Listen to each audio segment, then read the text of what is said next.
Yeah, g'day YouTubers, Spanner Man again here with another video. Yesterday we posted a video about this particular patent from Joseph Cox in Portland, Oregon, and I was trying to get some information because every time I punched in Cox chipper chain, I came up with this patent. I thought, well, this ain't the original, this don't look like the Cox chipper chain, so it was very difficult to find. In the end, I found it easy using Google Patents. Someone gave me the right number to look up, and that correct number is 2508784. So if you go to Google Patents and punch in that number, it'll come up with a couple of different options, and if you look down there you'll see something about saw chain, and you'll punch that and the PDF file will come up and you can download it. Be careful going on some other sites. They want you to join, they want emails, they want your name. Yeah, but Google Patents is a good place where you can get your patents for free. So yeah, so this was the one I was looking at. Look, Joe filed this patent on May 26, 1953. It was released May 29, 1956. I suspect he deliberately did this to stop people working in certain areas. Never seen anything like that. That's what had me a little bit scratching my head. Whereas the top one looks like a bit of a square with a hollow in it. So yeah, very interesting. The only one that looks very similar was this one down here that looks like a normal chipper chain, which is in figure 5. Wasn't very self-explanatory, but nonetheless, I ended up getting the correct patent. Now, another patent that came from Joe was the depth gauge. So this depth gauge he patented, which is number 2705376, and you had 20 thou on one end and 30 thou on the other, which is 0.76 of a mil or 0.58 of a mil for the 20 thou, and it was hardened. The new gauge that they've got today is not hardened. It's got a little slot in the window and it's made out of soft metal, so it's nowhere near the quality. So a lot of the Oregon products have really dropped off after Joe sold the company. Not the sort of products they are. One of the other gauges that came along from Joseph Cox also was the adjustable depth gauge. Unfortunately, they don't sell it today. I wish they did. Now, for those that are interested, maybe looking at that one is the patent number is 2622338. It was filed September the 10th, 1951, and became a patent December 23, 1952.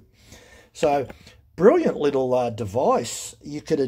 You had about 50 little segments around on the wheel here, and you would adjust the little thumb wheel, and I suspect it went from 20 to 30 thou. Could not find the information in the patent as to what the minimum and maximum was, which I thought that was a bit strange, but nonetheless, that's what it is. Now, interesting enough, a man by the name of Ray Carlton, which a lot of people would know the name Ray Carlton, because he actually worked for Oregon in the early days.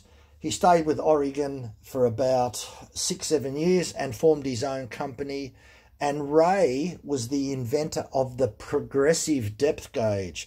So whether or not when he worked for Joseph Cox at Oregon, whether the progressive depth gauge, whether this adjustable depth gauge gave him some vision and decided that he would make his own company, I don't know. But nonetheless, Ray Carlton worked at Oregon as the head engineer for about 7 years and went on to form his own company and produce many worldwide patents also. So he was a pioneer as much as what Joe was. So more information there for people. The patent that I was after, I managed to get hold of because the people on my YouTube channel, we've got some smart people out there that's got some great knowledge. So thank you to all those people out there that put the comments in yesterday. So within about 8 hours after I put the information out there, I had patent numbers, and I thank you for that. So this was the patent that I was after, and I'd done a search, and every time I'd done a search for the Cox chipper chain for some silly reason, it led me to this patent here, which was the one that I'd mentioned yesterday. Anyway, nonetheless, I'd like to thank the people that gave me the right information. Look, it's just an interesting subject that I'm interested in, and it was just something that I wanted to read up on. And there's about 5 or 6 pages, I believe. What is it? On the original patent. 1, 2, 3, 4, 5 pages. So, yeah, a lot of information in there. And, you know, if we look at how smart Joseph Cox was, he was a very smart man. And today, there's not much that's really changed on the chipper chain. The only thing that's probably a little bit different would have been good back in the day had that been flash chromed. The tooth would have lasted a lot longer. So a few things have changed over. The shape has slightly changed, but pretty much it's identical to what it is today, except for the full chisel. That's the only thing that's a little bit different. The only thing that I did notice, it was a little bit different. If you look at the tooth, you can see that there's a slight angle on the top here of the top plate, whereas usually the tooth of today, it's sitting pretty flat. So that's about the only thing I noticed. It's slightly different. So, but apart from that, not much different. So I'd like to thank the people that are on my channel. Normally, yeah, if there's a video out there and someone asks a question, there's enough people on the channel to give a good answer. I asked the same question on a Facebook user group that had over 100,000 users, and the answer I got was Oregon. I thought, that's not what I asked. I asked, does anyone know where I can find the original Cox chipper chain patent? What's the number, or is there a link or anything else?